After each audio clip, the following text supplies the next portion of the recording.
सुप्रभात मित्रांनो, मी आहे आपल्या सर्वांचा मित्र हॅपी रायडर ॲडव्हेंचर।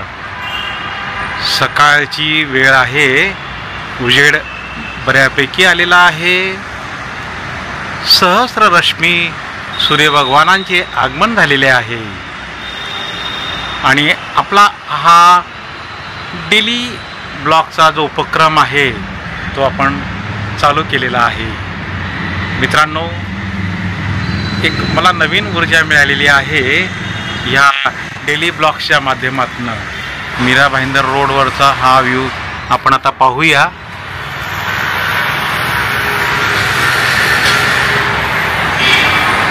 सर्वांची ऑफिसला कामाला जाणाऱ्यांची गडबड आहे।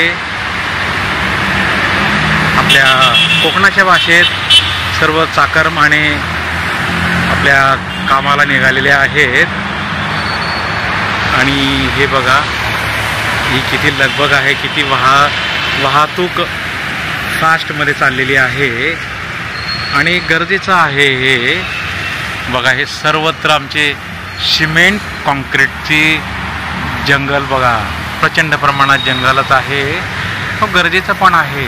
जसं फॉरेस्टमध्ये जंगल, झाडी, वनस्पती यांची आवश्यकता असते, तशी ही आमच्या शहरांमध्ये औद्योगिकीकरणामध्ये सिमेंट कॉन्क्रीटची तेवढीच आवश्यकता आहे। त्याला आपण नाकारून चालू शकत नाही, गरजेचं आहे ते। आमचा मीरा भाईंदर रोड आहे। मित्रांनो, आपण थोड्याशा गप्पा मारूया। फार सिरियस गप्पा मारायच्या नाही आहेत, अगदी नॉर्मल गप्पा मारायच्या आहेत। मित्रांनो, आपले जे नवीन यूट्यूबर भाऊ बहीण आहेत, फ्रेशर आहेत, त्यांच्यासाठी हे फार महत्त्वाचं आहे। मित्रांनो, तुम्ही जो व्हिडिओ टाकणार तो एक सतत एक रेग्युलर इंटरवलच्या दरम्यान टाका। म्हणजे जर तुम्ही साप्ताहिक व्हिडिओ टाकणार असाल तर एका निश्चित दिवशी आणि निश्चित वेळेला व्हिडिओ अपलोड करा। असं नाही की आज व्हिडिओ टाकला आणि मग महिन्यानंतर बघितलंच नाही, तर असं नको व्हायला। आम्हाला जो व्हिडिओ जो आहे डेली हवा आहे किंवा साप्ताहिक हवा आहे, त्याप्रमाणे त्या टायमिंगला व्हिडिओ अपलोड झालाच पाहिजे। यूट्यूबची सुद्धा हीच अपेक्षा आहे की तुम्ही निश्चित टायमिंगला व्हिडिओ अपलोड करा, जेणेकरून सबस्क्रायबर मंडळींना, व्ह्युअर्सला त्याची एक सवय होऊन जाते आणि आपल्याला सुद्धा एक डिसिप्लिन मिळते की माझा व्हिडिओ दर मंगळवारी म्हणा किंवा गुरुवारी म्हणा किंवा संडेला म्हणा, वाट इट मे बी, एक ठरलेल्या दिवशी डेली अल्टरनेटिव्ह डे किंवा वीकली हा आलाच पाहिजे। मित्रांनो, 2 व्हिडिओच्या मध्ये मोठा पेट घेऊ नका, लॉंग पिरियडचा डिस्टन्स घेऊ नका। त्यामुळे ड्रॉबॅक काय होतो की सबस्क्रायबर बेस आपला जो आहे तो डिस्टर्ब होतो। लोकांना त्याची सवय झालेली असते की तुमचा व्हिडिओ दर 2 दिवसांनी येणार आहे, ठराविक वेळेला येणार आहे। लोक अक्षरशः तुमच्या व्हिडिओची वाट बघतील। सबस्क्रायबर हाच आपला मायबाप आहे आणि सबस्क्रायबरला आम्हाला खूप जपलं पाहिजे। त्यांच्या चॉईस, त्यांच्या आवडीनिवडी बघायलाच पाहिजे, कारण त्यांच्यासाठी आपण आहोत, आपल्यासाठी ते नाही आहेत। हे आता नवीन काळातलं तंत्र आहे आणि ते आम्हाला आत्मसात केलंच पाहिजे। सबस्क्रायबरांना काय हवं आहे हे तुम्ही अचूक ओळखता आलं पाहिजे आणि एका निश्चित विषयाची मांडणी तुमच्या चॅनलवर झाली पाहिजे। यूट्यूबमध्ये तुम्ही कुठलाही विषय ठरवून घ्या। समजा बाईक रायडिंगचं आवड आहे, तुम्हाला कपडे शिलाईचं आवड आहे, कुकिंगचं आवड आहे, एज्युकेशन फील्डचं आवड आहे, तर कुठल्याही क्षेत्रात तुम्ही जे ठरवाल त्याच्यात पारंगत व्हा आणि त्याचे व्हिडिओ, त्या संबंधीचे व्हिडिओ सतत आले पाहिजे, जेणेकरून लोकांना त्याची सवय होईल की या चॅनलवर हे कंटेंट चालतात। त्याप्रमाणे मग यूट्यूबसुद्धा त्याप्रमाणे व्हिडिओज दाखवायला सुरुवात करते आपल्या चॅनलवर। सुरुवातीला जर एक गोंधळ होतो नवीन यूट्यूबरचा की मला व्ह्यूज कमी का मिळत आहेत, लोक लाईक का नाही करत आहेत। मित्रांनो, अजिबात घाबरू नका। ह्या फेजमधून, ह्या पार्टमधून प्रत्येक व्यक्ती, प्रत्येक यूट्यूबर हा पास झालेला आहे.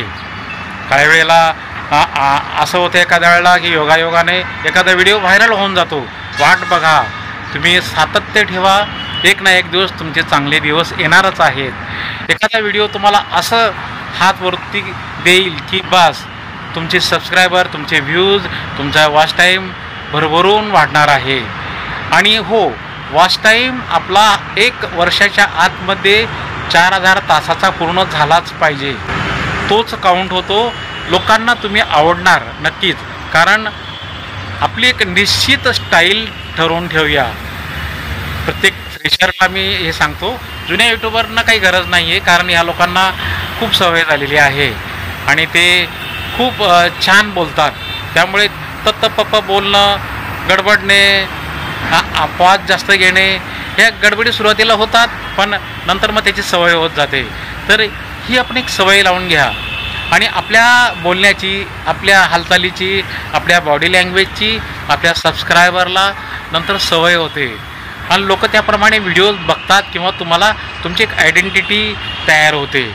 मी नवीन यूट्यूबरला नक्कीच सपोर्ट करतो आणि जो काही माझा यूट्यूबर आहे, नवीन सबस्क्रायबर आहे, नवीन यूट्यूबर सबस्क्रायबर आहे, त्याला मी अवश्य कॉमेंट्स करतो आणि नवीन यूट्यूबरचा व्हिडिओ मी पूर्ण बघतो, मध्येच स्किप करत नाही किंवा मध्येच सोडून देत नाही. यदा कदाचित जर काही कामानिमित्ताने, काही प्रॉब्लेममुळे जर मला तो व्हिडिओ सोडावा लागला तर मी तो नेक्स्ट टाईम तो व्हिडिओ स्टार्ट टू एंड परत बघतो. पण माझ्या त्या मित्राचा, त्या माझ्या बहिणीचा व्हिडिओ मला वॉच टाईम वाढवायचा आहे याची मला पूर्ण जाणीव आहे. कारण माझे भाऊबंद, माझ्या बहिणी किती मेहनत करता आहेत याची मला खूप जाणीव आहे आणि अशाच भावा बहिणींच्या सपोर्टनेच मी 5,500 सबस्क्रायबर मिळवलेले आहेत. 4000 तासाचा वॉच टाईम माझा कंटिन्यू झालेला आहे आणि असंच प्रत्येकाकडनं व्हावं किंवा प्रत्येकाबाबतीत मी काही जर मदत करू शकलो तर याबद्दल मला नक्कीच काही ना काही करायची इच्छा आहे. असेच आपण छोटे छोटे व्हिडिओ घेऊया, छोटे छोटे विषय घेऊया आणि पुढे जाऊया. तर मित्रांनो, हा थोडासा व्हिडिओ लांबला असेल, हरकत नाही, आपण उद्या अशीच भेटूया. धन्यवाद. जय हिंद, जय महाराष्ट्र. डाली डाली फूलों की तुझको बुलाए रे मुसाफिर,